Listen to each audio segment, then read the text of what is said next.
Саламатсыздарбы урматтуу көрүүчүлөр. Ачык тайм программасында бизде конокто кыргыздын активисти жана спортчу мырзасы Дастан Шаршеев. Саламатсызбы? Саламатчылык.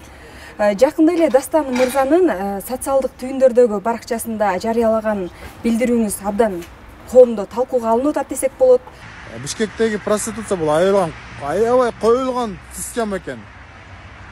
Буга мен жалгыз алым келбейт, буга баарыбыз күрөшүбүз керек экен. Коом кантип күрөшөбүз? Буну жесткий контролго алабыз. Өзүбүздүн эжебизди, карындаштарыбызды 9-класстан баштап 11-ди бүтүп вебка болуп иштеп кеткендер бар экен. Таң каласың, мына маани берсеңер, Бишкекте жүрсөң, кымбат машиналарды айдап алышат. Баары эмес. Акча каяктан? Анан суроом мындай, эмнеден улам бул тема сиздин жүрөгүңүздү өйүп атат? Мен да ушул жылы жогорку кеңешке депутат болуп барсам, ушу пландарымда бар болчу. Ушул анан мен муну бир эле күндө көрө калып айтып чыккан жокмун.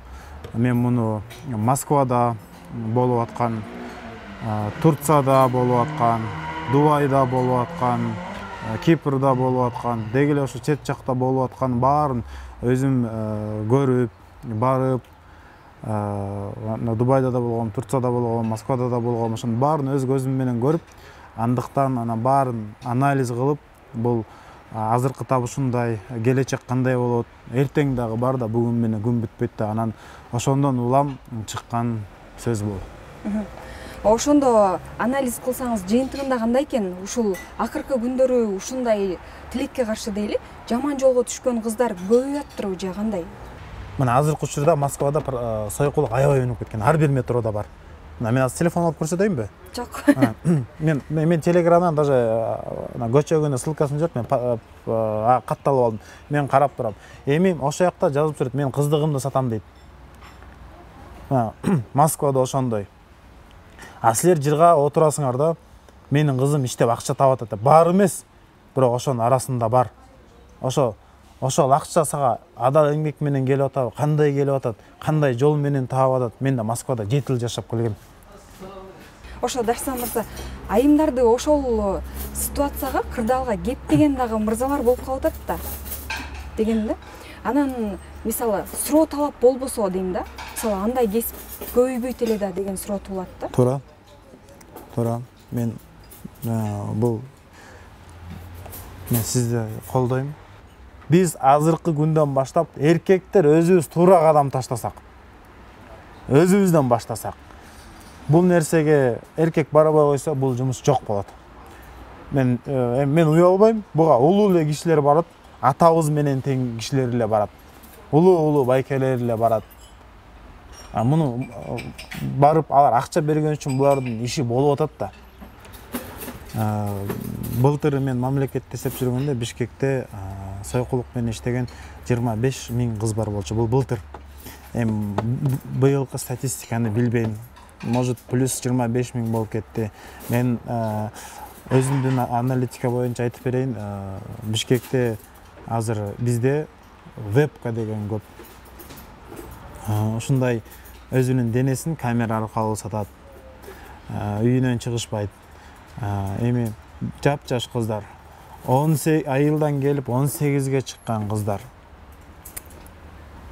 Эми мына урматтуу төлөө көрүүчүлөр, мына силердин кызыңар 11-ди бүттү да.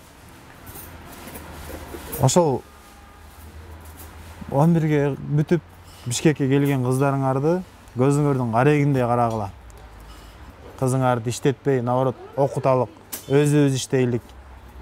Өзүбүз ошолорго туура жол көрсөтөлүк, эркектер. Дастан мырза, мындай ой пайда болуп атат да. Мисалы, мен тегерегимде же тааныган, уккан мындай жаман жолдо жүргөн кыздар такыр жок. Интернетти ачса деле чыгат деп атпайсызбы? Мен лентамда, баракчамда такыр жок. Анан бирок бул кесип ар кайсы өлкөдө болуп келген, Анан мүмкүн Кыргызстанда деле 100 000дин биридир дейм да. Бизде мындай болуп калды да. Эми эркектер, мен кечирим сурайм, эми катуу десечи, биз өзүбүздүн кыздарыбызды, эжелерибизди кандайдыр бир тагдырга такап чет жака жиберип, өзүбүз болсо биякта үйүбүздү ремонттоп, тойлорду берип, ушундай гулянкаларда жүрөбүз да. Ал просто ошол эне ата алар да түшүнсө болот. Ошол өзлөрүнүн кыздарын кандай түрлөр менен акча таап атат. Баары эмес.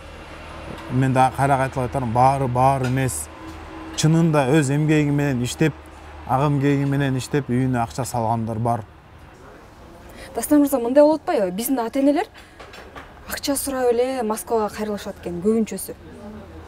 Кээ бирөөчү, мисалы, балдарына чалып, ден соолугуң кандай эмес, акча качан саласың? Көбү ушундай экен да. Эми бул ушундай жашоо болду эмичи.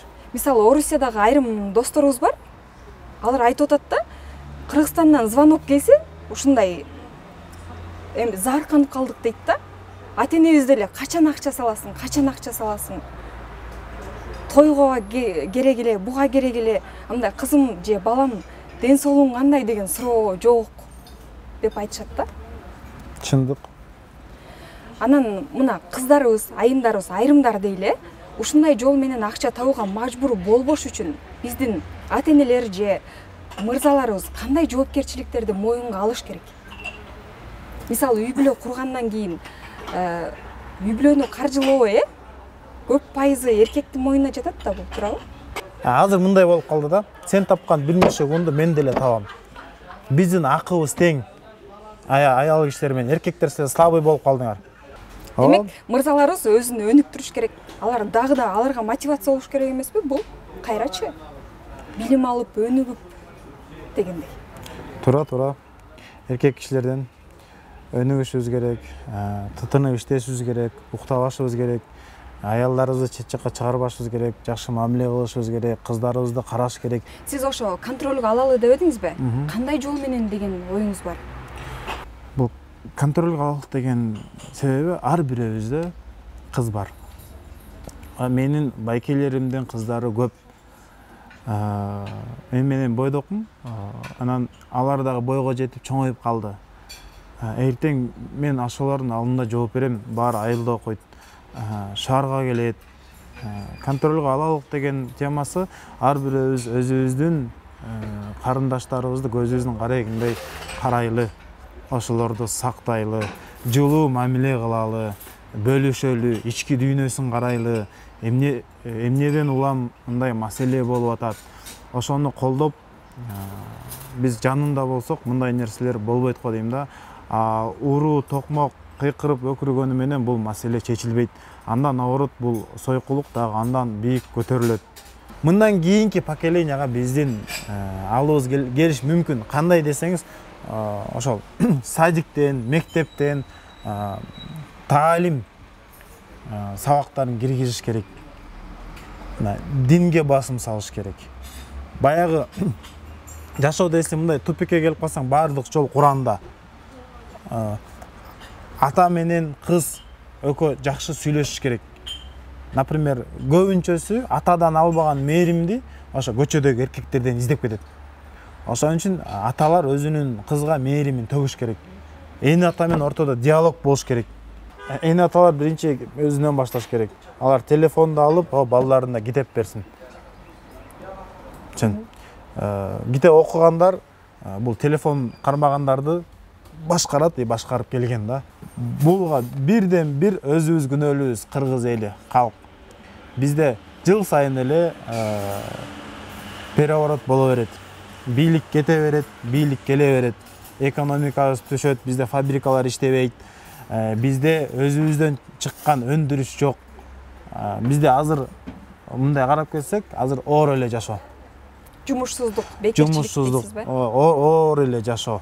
Мен катуу сүйлөсөм кечирем, бирок ушул нерсенин баарын көрүп ыйлайсың кадимкидей. Ыйлайсың, мага чынында азыр оор да.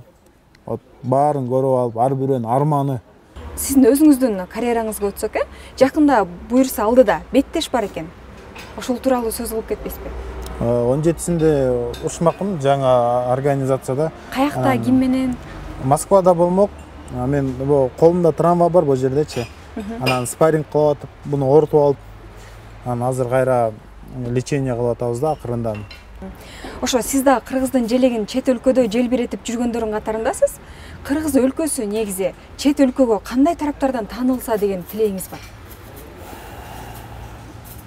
Спорт жактан, туризм да кандай биздин мүмкүнчүлүгүбүз бар? Бизде көп нерсе бар.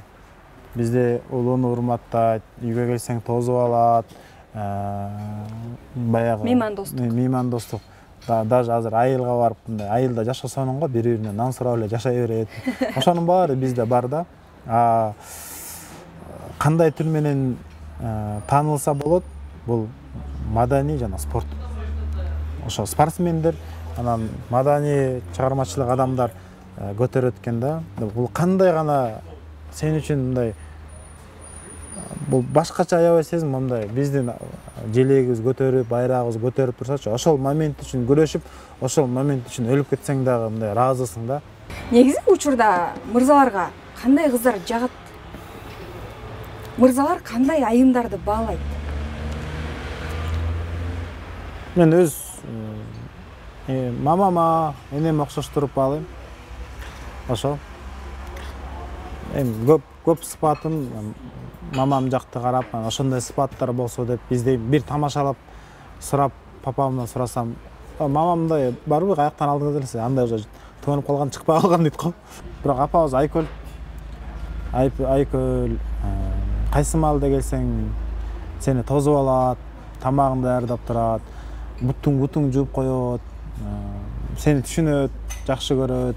Апаңа баарын айтып бере аласың, апаң менен сырдаша аласың.